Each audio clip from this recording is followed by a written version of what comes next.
which is 3 days away from the world's biggest football showpiece. It's the FIFA World Cup. All things football brings. FIFA brings the spin-off, World Cup spin-off that is, the World Cup Unpacked. Good afternoon, welcome to it. Welcome to World Cup Unpacked. My name is Apiwe Roto. We are going to talk all things World Cup related for the next couple of weeks, from the first blow of the whistle to the final whistle. The show will run from today, the 8th of June, to towards the final episode which will be on the 17th of July.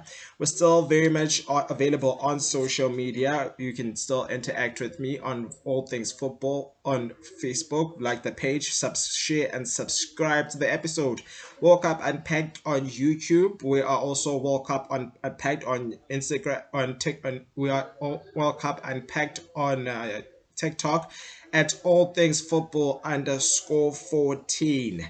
Tell me what you're looking forward to. Today we bring you the rankings of expectations. These are the rankings brought to you by Fox Sports. Now, these are not the opinions of your World Cup spin-off show.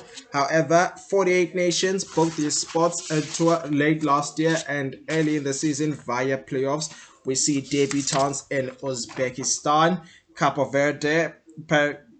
Verde and Curacao, just to mention a few. Here's what you can expect from the power rankings from every team that will be in the World Cup this year. Going down from top 8, from number 48 to all the way down to number 1. Are you ready for the World Cup? I know I'm ready for it. The late hours, we're gonna carry you through the tournament, keep you abreast with everything that goes through the tournament. Everything that's World Cup related, that is. This is all things football. However, we've flipped the page. This is the all things football spin-off dedicated to the World Cup, called World Cup Unpacked. 2026 World Cup rankings, every team ranked from 48 to 1. This is not by any means the FIFA rankings. However, it is teams that will be participating in the World Cups and the odds that are there in that team going far in the tournament. Now, this list was compiled by Alexi Lalas, who is the who is the soccer analyst working for Fox Sports. Fox Sports. Now, there are teams that are better than others, according to him. Here are some of the teams at the bottom. We have Curacao. We have a player to watch. It is Derek Etienne Jr., who plays for Major League Football side in Toronto FC. Haiti make a return for the first time in the World Cup, having been missing since having not qualified since the year 1974, which was somewhat 52 years ago. Curacao make their debut at their number 47, while second least favorite team to win the World Cup. And a key player is midfield player Aledrau Beguna, who plays in the local side Igde FK, the smallest nation in the World Cup with a population of 156,000 people, rather, the second after Cape Verde, one of the few nations that with the smallest populations alongside Iceland and debutants Cape Verde. Returnees Panama returned to the World Cup after missing 2022. However, they're not going to have it easy. They've been paired with England, Croatia, and Ghana. They're not favorites according to the list. Now, I must remind you, this is just their opinion. These are not facts. However, these are opinions. These teams can bring a surprise. Panama, Curacao on the other side are paired with Brazil, Scotland, and Morocco, while Haiti are paired with Scotland, Brazil, and Morocco, while Curacao are paired with Germany, Ecuador, and returnees Cote d'Ivoire. South Africa down number 45 rather, 8,000, ranked 38th. They are ranked 38th. Or those are the chances of them winning World Cup, plus 80,000 of some reason, or odds to win the World Cup, plus 80,000 according to the rankings. South Africa will need a bigger vuvuzela, which is ironic because vuvuzelas are not allowed at the stadiums going into this year's FIFA World Cup. Also, firecrackers are also not allowed, and of course, smoke screens, which you see a lot in North African football. Player to watch, Lyle Foster, who plays in the English Premier League. Now, this is one of the few sides that has mostly this is all locally born players, unlike your unlike most of the nations who have players that were born in different nations.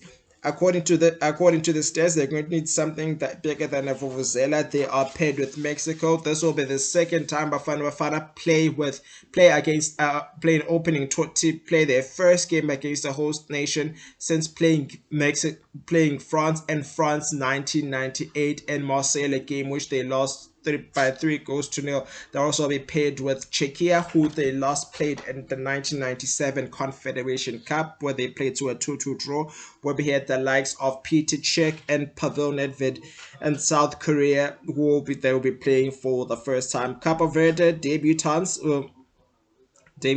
in Cape Verde also make the list. Ryan Mendes, who plays his football in Portugal, the 36-year-old winger whose experience will be relied on alongside the likes of Jerry Rodriguez. A beautiful story. They qualified at the expense of sides like Cameroon. However, it remains to be seen whether or not they will go far in the World Cup. They are paired with Spain, who they will be facing on the 15th of January in their first game, Uruguay on the 21st, and of course Saudi Arabia. The All Whites, as they well known, are number 43 according to the rankings. Odds to win the World Cup plus minus 100,000. Plus 100,000 according to the odds. Player to watch will be Nottingham Forest and striker in Chris Wood, who's been phenomenal in the English Premier League. They qualified directly from the Oceania region, which is not the strongest region. They are paired in Group G with alongside Iran, Islamic Republic of Iran, Egypt, and of course Belgium, who they'll be playing in their last game. Iraq returned from the tournament for the first time in 40 years. Player to watch will be Ayman Osaim, who plays for Arkama. Now, it's good to be back. However, they will be faced with teams like France and Senegal and Norway in their group stages. How far will they go? It remains to be seen. Qatar also make a return after debuting as hosts in the previous World Cup, making them the first. They've scored just 1 goal, losing all 3 of their games in the last tournament where they debuted as hosts, making them the first team to lose all games on debut, becoming the first host nation to lose all 3 group games and second to crash out in the group stages after South Africa in 2010. They are paired with Switzerland, Canada, and Bosnia, and returnees Bosnia and Herzegovina. Moving on to number 40, debutants Uzbekistan, whose key player will be Abdulkadir Krishinev, who plays his football in Manchester City, Premier League side Manchester City. The entire Uzbekistan city plays its football locally based players. They are paired with Group K opponents. They are currently in Group K with Colombia, Portugal, and returnees Congo DR, who follow them at number 39. Odds to win the World Cup: very few. They one of the least favorites to win the World Cup or even go as far as the knockout stages. The Democratic Republic of Congo, or Congo DR if you like, return also after a 52-year absence. An opening match against Portugal should set the tone for them, Saudi Arabia will be expected to an opening encounter against Saudi Arabia, who also made a lasting impression when they beat eventual winners in the previous tournament in Argentina by 2-1. This time they'll be paired with Portugal, Colombia, and Uzbekistan. Now, the DRC were known as Zaire in the 1974 World Cup, going into that tournament where they exited without scoring a goal.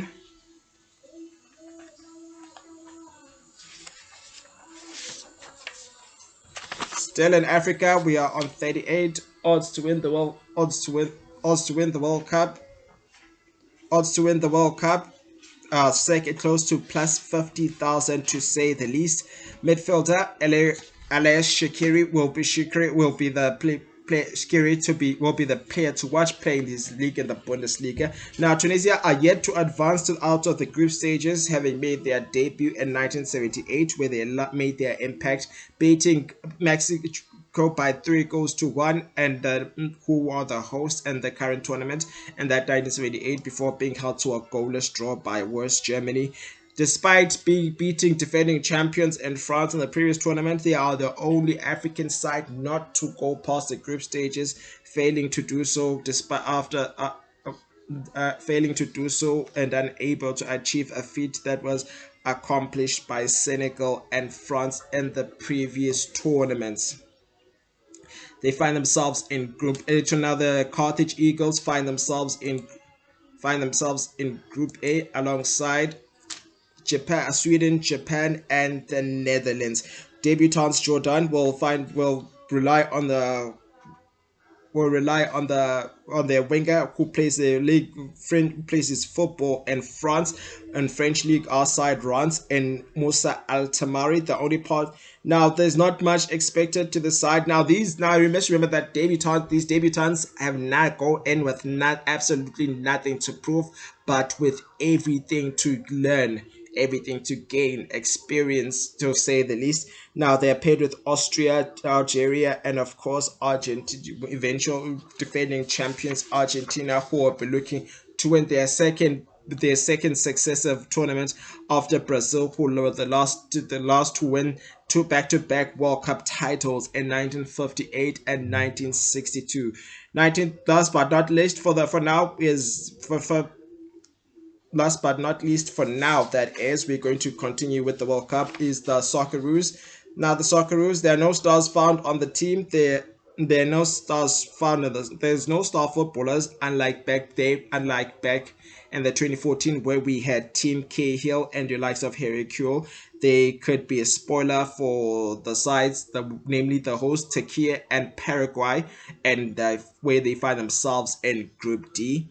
Now the style of play. Now the players play their football in Australia, and however, they come into this tournament as the underdogs. And now going into last but not least, number 35, the Ivory Coast, the Mighty Elephants, make a return after failing to qualify for the last two tournaments, and are yet to make it out of the group stage, despite having won 3 matches in the group stages against Serbia and Montenegro in 2006.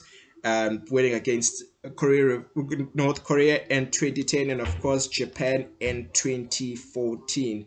Last Group E, the Mighty Elephants, who are the 2023 defending champions, the 2023 AFCON winners, will rely on the likes of Ahmad Diallo, Frank Kessie, who plays his football in Serie A side in AC Milan, and of course Wilfred Zaha and Charlotte FC. Not forgetting Egypt, who are Africa's most successful team with 7 AFCON trophies, who finally enough are yet to win the World Cup and win a World Cup game. However, that narrative could change where they have the likes of Mohamed Salah, Omar Mamouche, just to say the least, and not forgetting Mohamed Trezeguet, who've made a big impact on the continent and abroad, and of course goalkeeper Mohamed Al Nasri. They find themselves paired in Group G with Belgium, New Zealand, and of course Iran. Number 33 has Algeria, the Desert Foxes, who are rivals to Egypt, who will rely on the strength of Riyad Mahrez, who plays his football in Al Ahly in the Saudi Pro League. The Algerian attack is strong, which will be led by winger Riyad Mahrez. Lucas Zidane was another notable name who will be playing in the tournament, son of French attacking midfielder in Zinedine Zidane. They find themselves in Group J alongside defending champions Argentina, Jordan, and of course Austria. Returnees Bosnia and Herzegovina made it through the playoffs, beating Equatorial to qualify on spot kicks. This will be Will they do better than they did last time when they fell short when they played against the likes of Nigeria and Argentina? That was somewhat 12 years ago. This time they have paid. They'll be relying on Edin Dzeko, who's played his football at teams namely Chelsea, just to say the least, currently playing his football in the Bundesliga with Schalke FC, while they find themselves in Group B with co-hosts Canada, Switzerland, and Qatar. We finish off with Saudi Arabia, of course, who will rely on Salim Al Dosari, who will be playing in the tournament, who will be the core of this team, leading the attack as a winger. Saudi Arabia sacked their coach in Harvey Renard despite having qualified them for their second successive World Cup. Bold move that which left many with question marks, and this is the same side that did the unthinkable, beating Argentina by 2 goals to 1. That's all we have time for today. We continue tomorrow with the countdown as we build up to the FIFA World Cup. We've got a friend who's an executive producer to the show who'll come in on Thursday. His name is Christopher Segese. We're gonna talk about all things FIFA World Cup while we build up to that encounter on Thursday, opening fixture in Bafana Bafana taking on Mexico at the Azteca, what was once the biggest stadium in the world. For now, we're back. World Cup Unpacked continues tomorrow. Same time, same place. Take care of yourselves and each other. Cheers.